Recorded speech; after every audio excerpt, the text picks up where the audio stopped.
Kwenye mechi ile kuna tukio ambalo ilipelekea Suleiman Mwalimu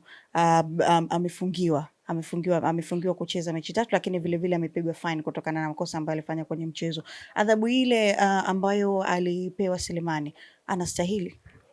Nafikiri Mwalimu alipewa adhabu kwenye mechi ya Singida ya Dodoma Jiji, ya Dodoma juzi, alitakiwa kupewa adhabu lakini hajapewa. Ndio rais tunashangaa mpaka saa hizi haitaki, kwa sababu kuna tukio lilifanya kama ambalo aliadhibiwa Israel Mwenda la kwenda kuhusika na mambo ya kishirikina. Kuna maji alikuwa amemwaga kwenye, nafikiri ilikuwa ni goli la kaskazini au kusini, alienda kamwaga maji, kitu ambacho hakikubaliki kimchezo.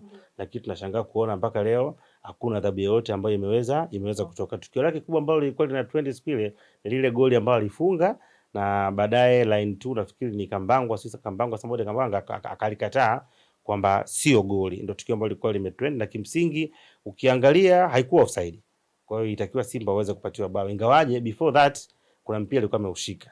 Kwa hiyo mwamuzi alitegemea anaamua kipi. Ndio unashangaa hata baada ya kufunga ile goli na line 2 kuweza kulikataa, Diarra alikwenda kwa line 2 kwenda kulalamika. Alikuwa lalamikili ile goli, lakini kuna tukio la handball ambalo lilikuwa limetokea before, lakini mwamuzi hakuweza kuliona. Kwa hiyo of course ni makosa ya mwamuzi ambayo tumekuwa tukiona siku zote, hasa kushindwa kutafsiri sheria ya offside. Na ukiangalia hata Dube naye alikuwa na clear chance ambayo itakiwa kuweza kuscore, lakini pia naye mwamuzi aliweza kunyoosha kama ni offside. Kwa hiyo Simba walihukumiwa kwa offside na Yanga walihukumiwa kwa offside, lakini cha kushangaza mmoja anapigwa miezi 6, mmoja miezi 3. Ndio mpira wa bongo.